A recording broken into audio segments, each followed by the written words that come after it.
bahala sa kalikasan at sa iba pa ninyong mga nilikha.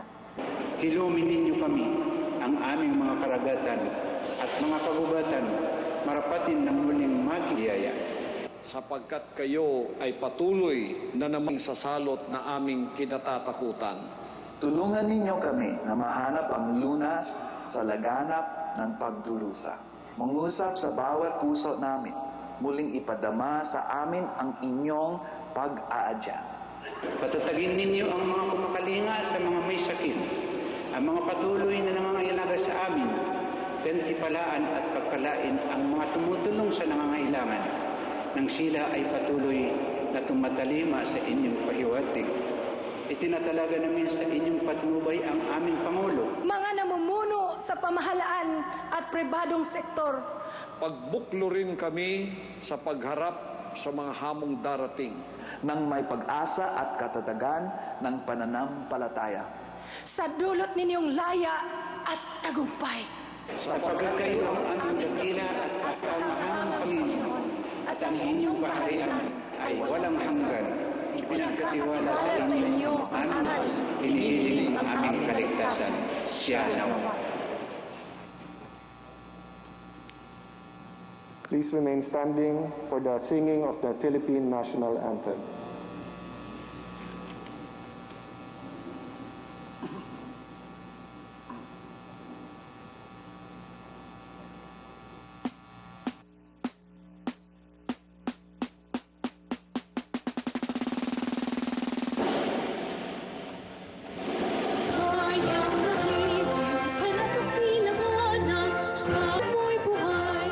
Lupang inirang tuwing ka nang magiting sa mandurugling. Di ka pasisig sa dagat at bundok, sa simoy at sa langit at bundok. May dilagang tula at awit sa pagdaya minamahal. Ang kisot ng watawat mo'y tagumpay na nagniningning. Ang bituin at araw niyang kalan pag may di magdidilim. Lupa na ayaw Sabi ng ang ligaya ng pagpapagamitan sa'yo.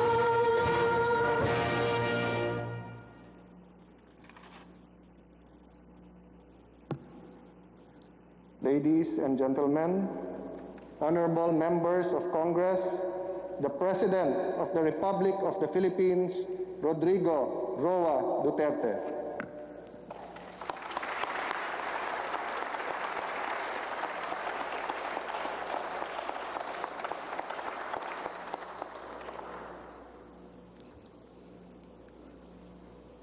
Kindly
also take advantage of their fear and confusion that coronavirus generates the financial and material assistance employed, the sick and the destitute running into billions of pesos are not spared from corruption and ineptitude. Even the donations for well-meaning private persons are schemed before reaching their intended beneficiaries. It is like snatching food from the mouths of the babes. The profiteers, overpricers must be laughing while they stand, but not for long. They cannot outrun the long arm of the law. In these regards, the words of former President Ramon Magsaysay ring fresh and relevant today as the day they were said decades ago. He said, "We need men of integrity and faith like Rizal and Del Pilar, men of action like Bonifacio, men of inflexible patriotism like Mabini. We need their zeal, their self-reliance, and their capacity to work, their devotion to service, and their ability to lose themselves in the common cause of building a nation.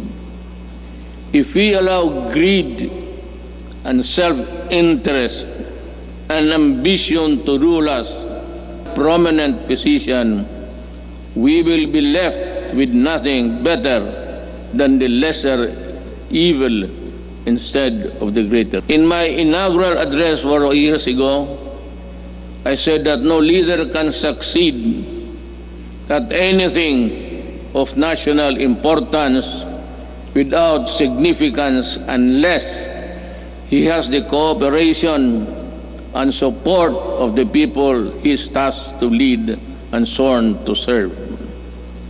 That which we poured out produced the momentum needed to bring our country closer to our goals.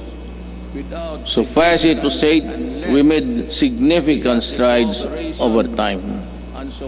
Over 4.3 million poor families benefited from the Manila Pamilya.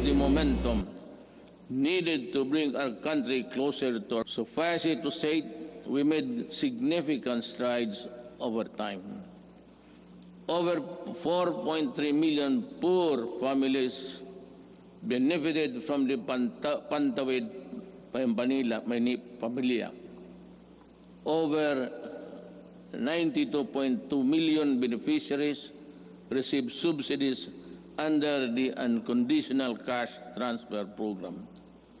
We also made available tertiary education and universal health care. Public utility drivers were given assistance to the Pantawid Pasada program. There are complaints that some drivers did not receive any assistance at all. I have directed the SWD and DILG to look into this. I welcome the passage of the law postponing the barangay and sangguniang kabataan elections.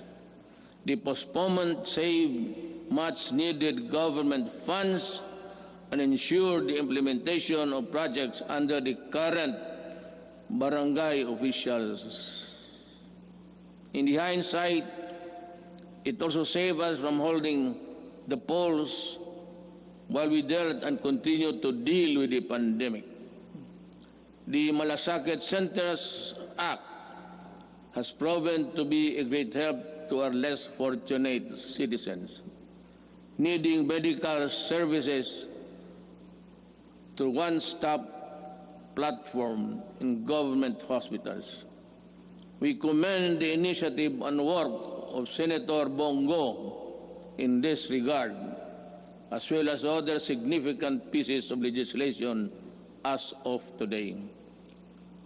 There are 75 malasakit centers serving Filipinos all over the country. These centers will be of great help in ensuring that our are resilient during these challenging times. The Salary and Standardization Law of 2019 increases the salaries of civilian government workers. I hope that this law will inspire our government workers to perform better and encourage young, brilliant public service. I appreciate the law of establishing the National Academy of Sports. We can now give our deserving student athletes the training and the support they need to excel in their chosen field of endeavors. With the commitment of key members of Congress, the Executive Department, the FISGOC, or the Philippine Sports Commission, and the Philippine Olympic Committee, we're bound together with one vision to host the 30th Southeast Asian Games. Our athletes prevailed. More than that, we fostered pride, patriotism, and camaraderie in our South Asian brothers and sisters. Indeed, we won as one. To our business community and the general public, we assure you that the landmark ease of doing business and efficient government service Delivery Act has been gaining momentum. We are closer to eliminating over-regulation in government services. Frontline processes, including consular services, processing of building and business permits, and the services of overseas Filipinos and passports and driver's license validity were lessened to ease the burden of the public. We received a BBB plus credit rating despite ASEAN credit rating downgrades and negative outlook revisions in the worldwide.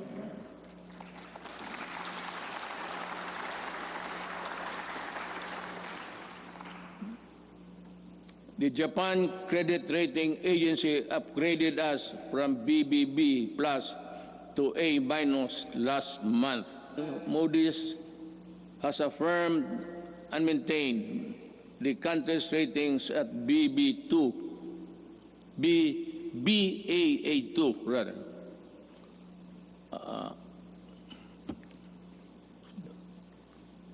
To understand, because with the light I have mine eyesight is not as good as new. Our fiscal position is strong, our economic fiscal management prudent, and our banking system robust. We are in a better position to weather the crisis caused by COVID-19 global pandemic. We have accomplished significant infrastructure build program. I will not dwell lengthily on the nitty-gritty of our infrastructure accomplishments now, lest I bore you. Instead, we will release a comprehensive written report of our collective milestones and the details of accomplishments that remind us that perseverance, patience, determination will help us move forward even in the most difficult times. We issued last year the Executive Order number 100 establishing the Diversity and Inclusion Program as national program of the government. We want to end discrimination of persons on the basis of age, disability, ethnicities, sexual orientation, and gender identity and expression, and other character traits. My administration always believed that freedom from illegal drugs, terrorism, corruption is itself a human right violation. Part of our efforts to uphold human rights is protection of the rights of children and the right against discrimination. Early last year, I signed Executive Order number 92, creating the National Council Against Child Labor. Government efforts to protect the rights of children will be amplified to prevent, reduce, and eliminate any form of child labor. I, who have been extolled by an overwhelming number of fellow member states in the UN Human Rights Council during its recently held 44th session last June. Rest assured that we will not dodge our obligation to fight for human rights. My countrymen, there are lessons to be learned from the coronavirus pandemic. It jolted us to realize that gains made after spending so much planning, effort, cost, and time could doubly and quickly for reasons beyond one's anticipation.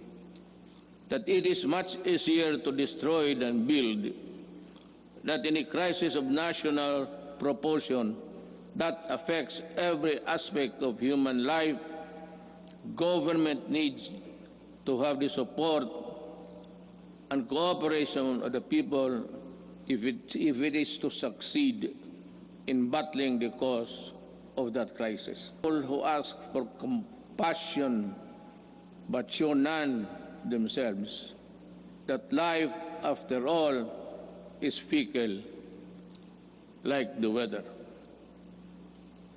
The gains we achieved for the first 3.5 years were put to a test when the pandemic suddenly struck the global community. While I am aware that the road towards a comfortable life would all be far easy if the pandemic had not occurred, and around the rest of the world we suffered.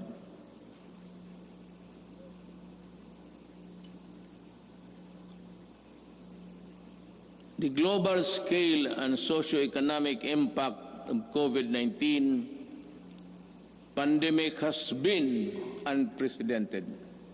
Yet, in the throes of its global health emergency, we have been able to withstand the headwinds generated by this coronavirus. In this regard, I would like to express my gratitude to all those who made possible the steady supply of food, water, basic utilities of our households.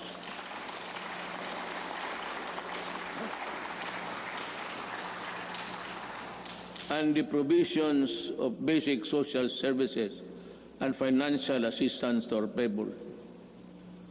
Our profound gratitude goes to everyone who helped keep our country's food supply chain running. The valiant soldiers, policemen, and security guards who kept peace and order in our community. The dedicated personnel who kept our essential establishments operational. You showed us kindness and selflessness. You gave us strength. You risked your own lives to serve the greater good in keeping the Filipino spirit of bayanihan.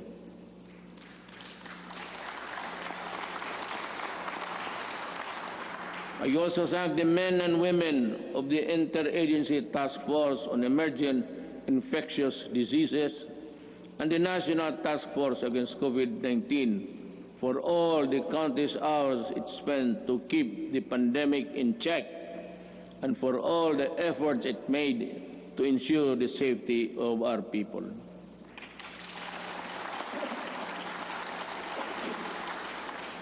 Let me also recognize the efforts of the local government units that step up and initiated their own response measures to contain effects of COVID-19 and its impact to their constituents have been impact to its constituents. The shadow says it's a period there. I know exactly the difficulties you are undergoing. I pray that the officials of each LGU in our country, from the barangay to the would set aside partisan politics and selfish interests to do what is right and good for all. Likewise,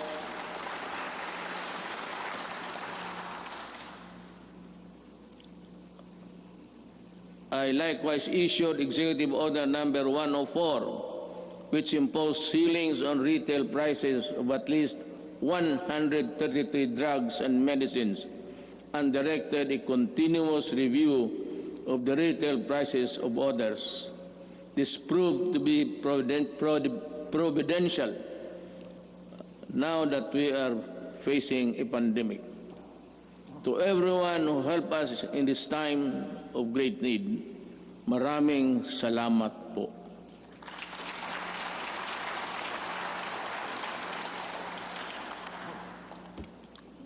Let me say that the strength of a nation rests in the hands of the people acting as one with government.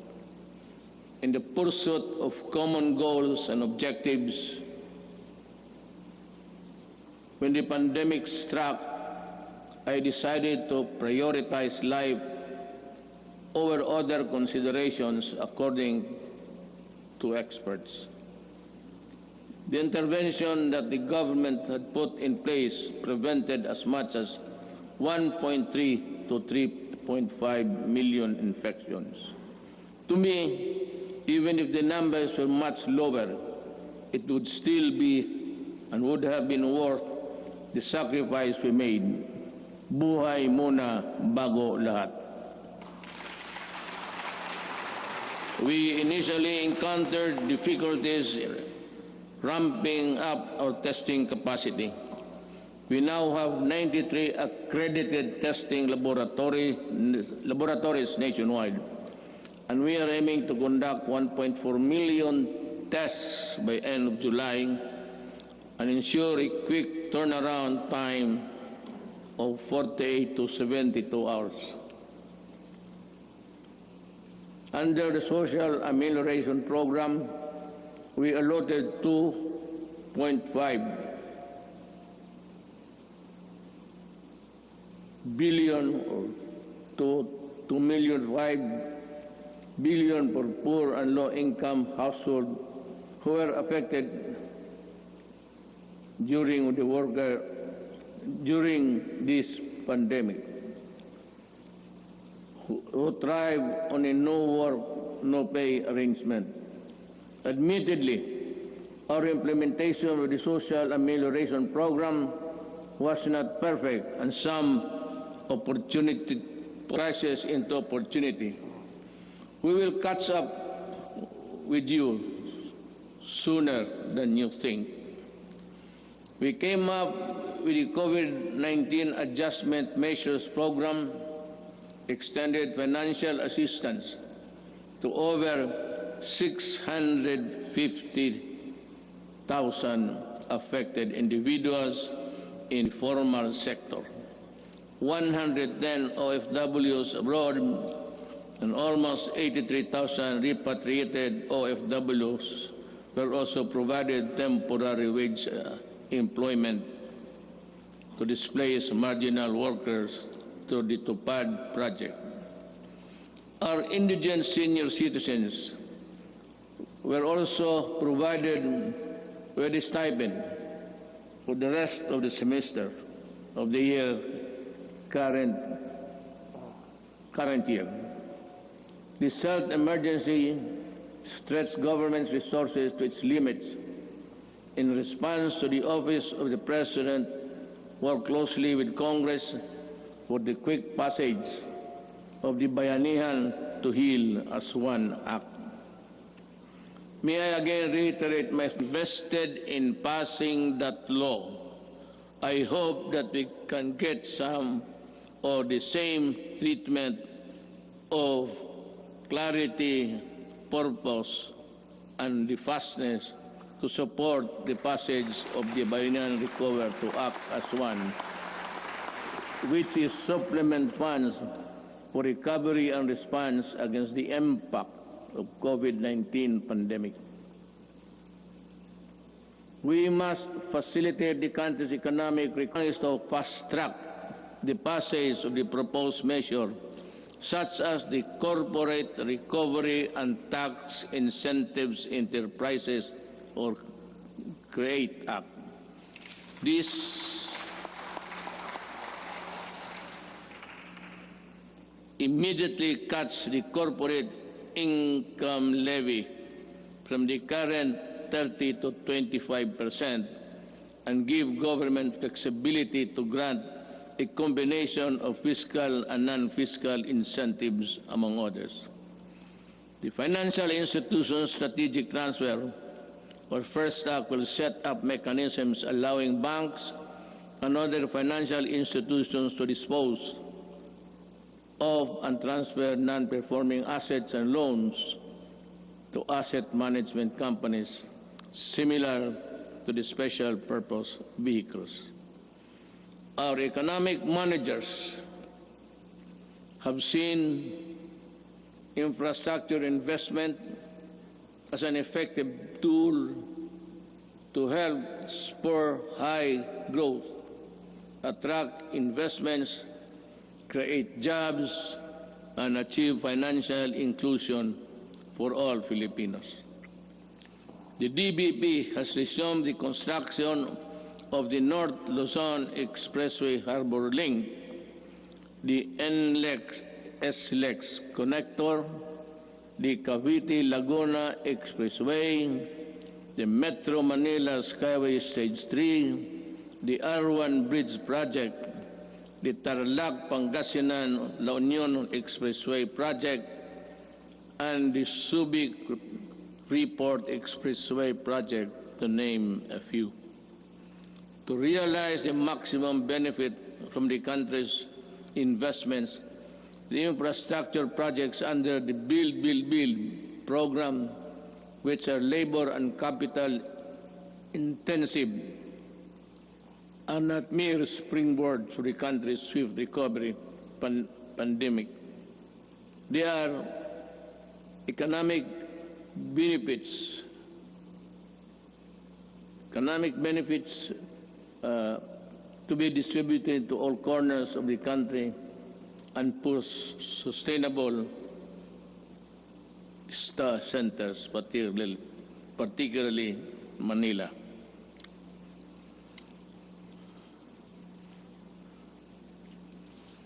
Mode of livelihood and skills training to help upskill trainees for the right opportunities.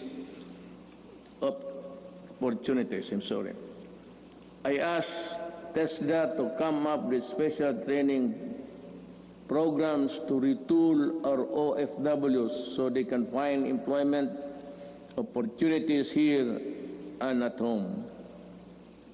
I am also calling on the CHED for scholarship programs for the qualified dependents of our OFW, of Agriculture and DTI to come up with the agribusiness and entrepreneurship projects to help displaced OFWs rebuild their livelihood. Further, I ask the Land Bank and other governments to continue providing low interest loans to our OFW. Sa mga kababayan ko na naghihirap sa ibang bansa, nandito na ang inyong gobyerno para matulungan kayo at inyong mga pamilya, lalo na sa panahong ito.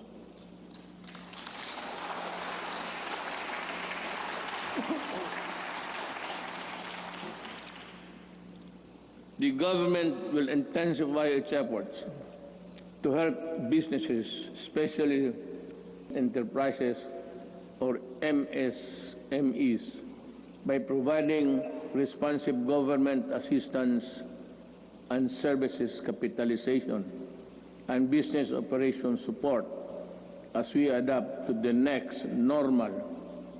Nananawagan po ako sa ating mga lessors. Nananawagan po ako sa ating mga lessors. Malasakit at bayanihan po ang sana ang ipairalin natin ngayon. This is not the time to drive away laces. During normal times, they were the primary source of your income stream. Now, it's time to be fair and compassionate.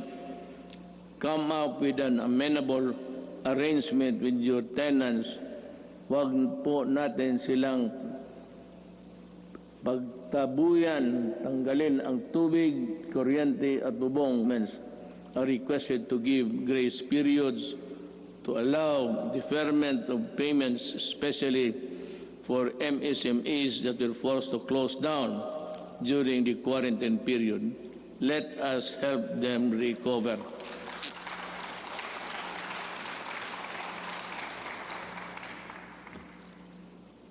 We pump prime the recovery and rehabilitation of the MSMEs.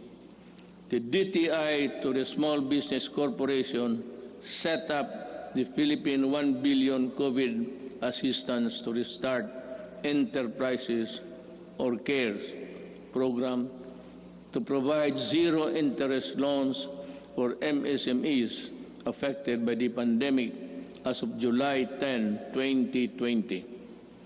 Over 2 occasions worth more than 182.5 million have been approved. We are up that this initiative will help our MSMEs stabilize and recover from their losses. I also enjoin the Bangko Sentral ng Pilipinas and the banks operating in the country to provide regulatory relief and allow loan payment extension without incurring penalties and charges. We need your help to prevent the collapse of companies saddled with accumulated amortization and payables caused by closure of their businesses at the height of the strict quarantine periods. As we embark on this effort towards inclusive recovery, we should acknowledge that all forms of government support will go to naught if the new MSMEs do not thrive because of lack of consumer support. Ito ang panahon para suportahan natin ang ating mga kababayan na gumawa ng mga produktong sariling atin in tourism and recreation industries, which are among the pandemic. Count on our full support while we slowly try to put the fun back in your local travels. The national government agencies and LGUs their policies to boost tourism, ensuring everyone's We enjoin our people to help boost the economy by traveling locally.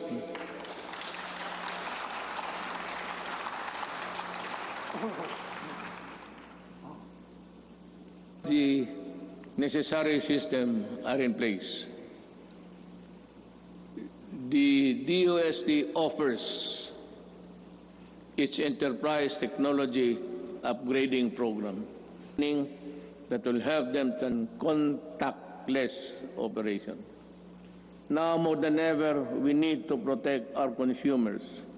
I direct the Department of Trade and Industry to ensure the empowerment of Filipinos on consumer rights and coordinate strategies between public and private organizations, safe, resilient, and sustainable economy. There are welcome developments for commerce and industry, but major economic activities environment with the meager regulatory controls. They expose consumers to various risks related to security, data, privacy, and misrepresentation. We must patrol the country's cyberspace and enforce online consumer and data protection and privacy laws. We must run after online scammers and those undermining the people's trust on the online transactions. We must continue to protect Filipinos in the normal and remind the world that we are responsible stewards of data. I am committed to protect both physical and digital lives of our law-abiding countrymen.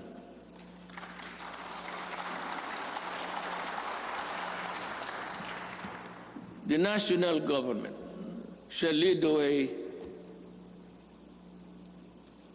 in our transition to online systems.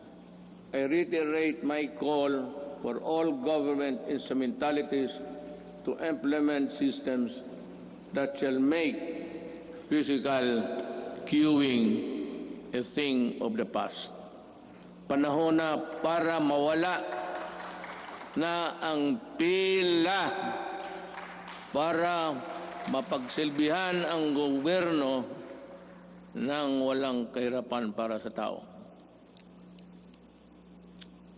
The DILG, DBM, and the ARTA, along with all agencies and instrumentalities of government, are hereby directed to make full possible services available online. We need to adjust and adapt a paperless type of business and work performance.